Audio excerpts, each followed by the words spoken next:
Well, hello, Misheard Song Lyrics listeners. Welcome back. It's season 2, episode 5959, and this is going to be our first ever Crystal Gale Misheard song lyric. The misheard song lyric is, "Don't it make my brown eyes blue?" And the correct lyric is, "Don't it make my brown eyes blue?" Pretty close. I love me a good donut. Anyway, this song does have a soft spot in my heart since it's my first song. I actually sang in karaoke back in 1998, so wow, 22 years ago, and it was pretty easy to sing. That's the reason why I picked it. And when I used to sing it, people could hardly hear me because I was so afraid of the microphone being a newbie. I mean, people that know me now, I'm not afraid of that mic, but back in the day, that mic was pretty scary, and this was a very safe song to sing.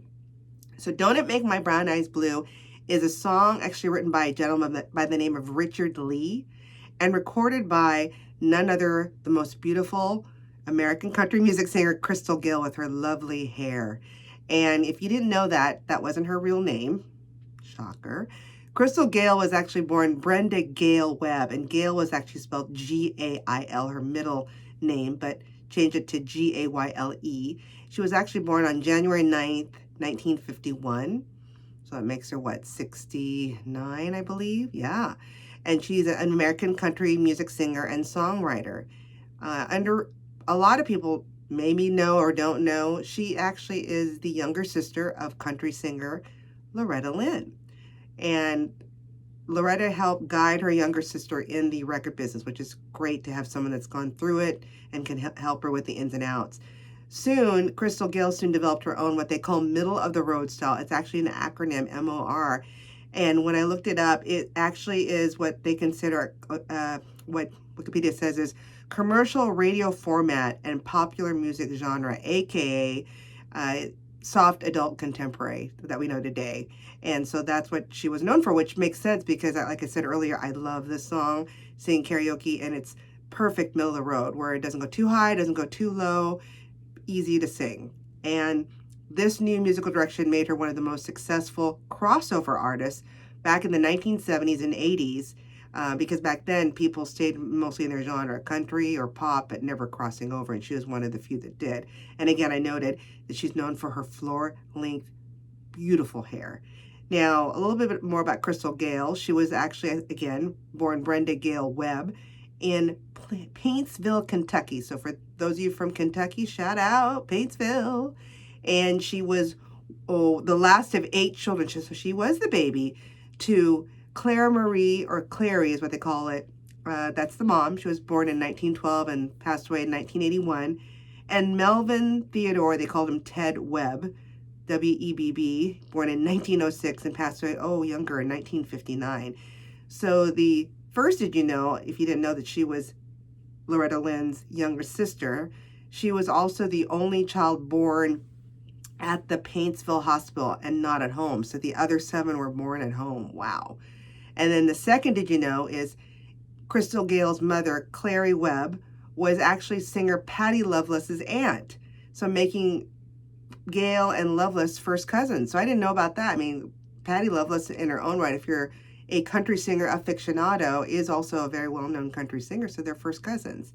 And I was wondering where Loretta and Crystal Gale get their striking looks. Well, it makes sense. It says here that she and her siblings are of Irish and Cherokee descent, so that beautiful dark hair with the lightness of the Irish. What a beautiful combination. So Gale's father, as well as Loretta Lynn and the other siblings, was a coal miner who developed black lung disease, and that's why he died younger. And that became Loretta Lynn's famous song, Coal Miner's Daughter. And then in 1980, a movie was actually made with the same title, played by actress Sissy Spacek. I'm going down this rabbit hole, just bear with me. And if those of you who are also horror fans, since we're in the month of Halloween, Sissy Spacek was known to play in the original Carrie, the Stephen King horror movie. Well, she actually played this autobiographical movie playing Loretta Lynn.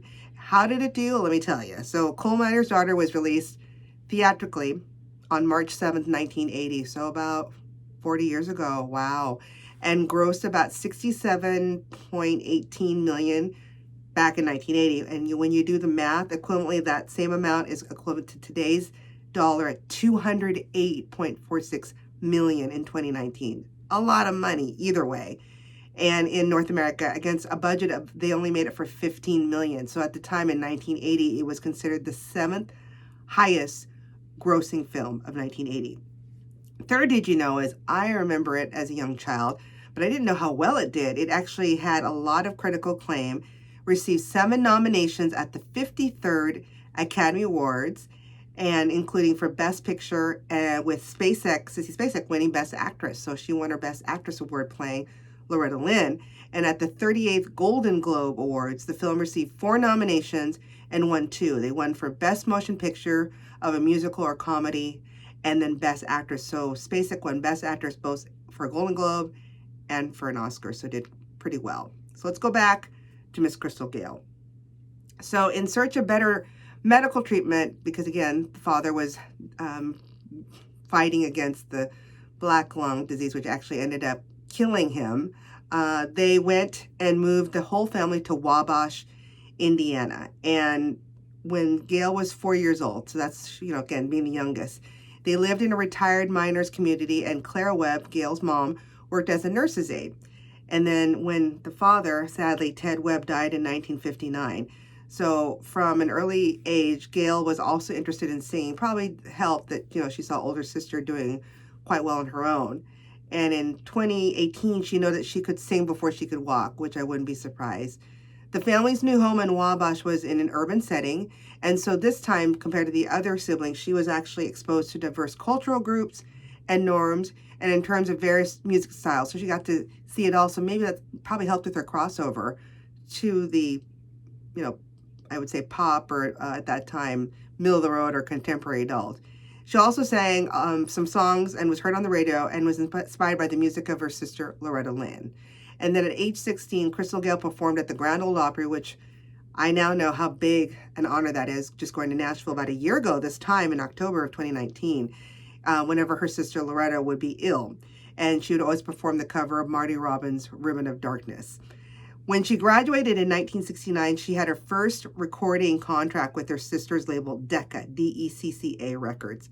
However, that record company insisted that Gayle changed her name because her first name at that time, remember, was Brenda Gayle Webb. And the reason why they wanted her to change it was Decca Records also had another well-known singer signed to their record album, which was Brenda Lee. Yes, Miss Brenda Lee. So the story goes, did you know number 4 is when Loretta Lynn drove past a sign for Crystal fast food restaurant, but Crystal was spelled with a K, she said to her sister, Gayle, that's your name. Crystals are bright and shiny like you. It was then that she changed her name professionally to Crystal Gayle, but spelled the Gayle differently to a Gayle, taken from her middle name, which originally was Gail. So there you go. That's how Crystal Gayle came about with her new moniker. And then under the direction of producer Alan Reynolds at United Artists Records, Crystal Gayle shifted towards a country pop style. So I think she's kind of like the Shania Twain of her time, even before Taylor Swift. She really crossed over because, like I said, back in the day, especially in the 70s, people stayed within their swim lanes, essentially. And she had a country success in 1975 with a song called Wrong Road Again, and that was her first major hit. But it was in 1977, so 2 years later, when Crystal Gayle achieved her greatest success with Don't It Make My Brown Eyes Blue. And the song topped the Billboard country chart and then crossed over to the top 5 of the Billboard Hot 100, so in the pop area, and became an international hit. And just recently, if you do a Google search, you can find it on YouTube, but she's singing this song and she looks gorgeous with her beautiful hair and her 70s, 80s vibe on one of my favorite shows in the 80s, Solid Gold. So check it out. And for the song, she won 1 Grammy Award and has been nominated for several others since the 1970s, but that's what gave her Grammy. She has also won 5 Academy of Country Music Awards, so lots of, accolades there. And those awards include receiving the Cliff Stone Pioneer Award in 2016, so it must be the high echelon of the Country Music Award. On top of that, she won 2 Country Music Association Awards, 3 American Music Awards, and then Rolling Stone actually ranked her among the 100 greatest country artists of all time. And CMT, those that don't know, it's the country music channel, ranked her within their list of the 40 greatest women of country music. And then, on top of that, the cherry on the whipped cream is Gayle was honored with the 2,390th star on the Hollywood Walk of Fame back on October 2nd, 2009. So this month, that was about 11 years ago? Yes, 11 years ago. And was inducted as the member of the Grand Ole Opry in 2017. So the song has definitely brought her to new heights. Back to the song, it was released back in June of 1977, and the first single from Gayle's album called We Must Believe in Magic, which it was magical. And despite the Don't It Make My Brown Eyes Blue, another thing she's known for other than her floor-length hair is her striking blue eyes. So she actually had blue eyes, ironically. And a little background more about the song is the composer, again, Richard Lee, had been responsible for all three of Crystal Gayle's previous top 10 country hits. And the third was I'll Get Over You. And I remember that song had reached #1. So it wasn't just this song. But do you want to a little bit know about how she was able to connect with him on this song? So the story goes, via the internet lore, that Gayle's record producer, a regular producer, Alan Reynolds, was advised by the composer Richard Lee's landlady. Apparently he lived with a landlady who was also a songwriter.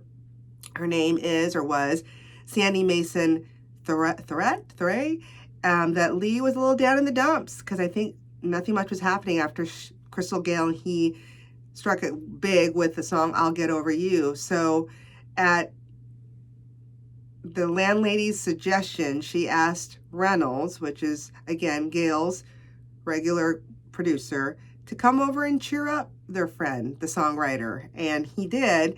And here's what he said, quote unquote, "We're sitting on the floor singing songs to one another, and Lee mentioned a song that he published was going to go to Shirley Bassey, or Bassey. I love Shirley Bassey because she is also, now she's Dame Shirley Bassey, known for all her James Bond songs, and sang it for me. Don't It Make My Brown Eyes Blue. I said, Shirley Bassey, my ass." I love that. I want that song. So Reynolds recalls that when he played Don't It Make My Brown Eyes Blue for Gayle, she was just excited by the song as I was, and the rest is history. It could have been a different kind of feel to it. So that's how Crystal Gayle got it. The track was recorded at Jack's Tracks in Nashville on October 27, 1976. So all this is all happening in October. October is a good month for Crystal Gayle, and I'm glad we're talking about it in October. And the last, did you know, in a 2004 country music television interview, Gayle stated that Lee wrote the song because his dog had one brown eye and one blue eye. And there you go. So hopefully you learned a lot. I did. You know that why I have the soft spot in my heart for this song, because it's my country or karaoke favorite. One of the few country songs I do, but when I do, it is like a comfortable shoe, I guess. And I didn't know all these other things other than that she was the younger sister of Loretta Lynn. So very cool. Hopefully you learned a lot. If you have any new misheard song lyric ideas, send them in, and we'd love to talk about it, and maybe you might be a guest. Keep singing those songs wrong. Bye.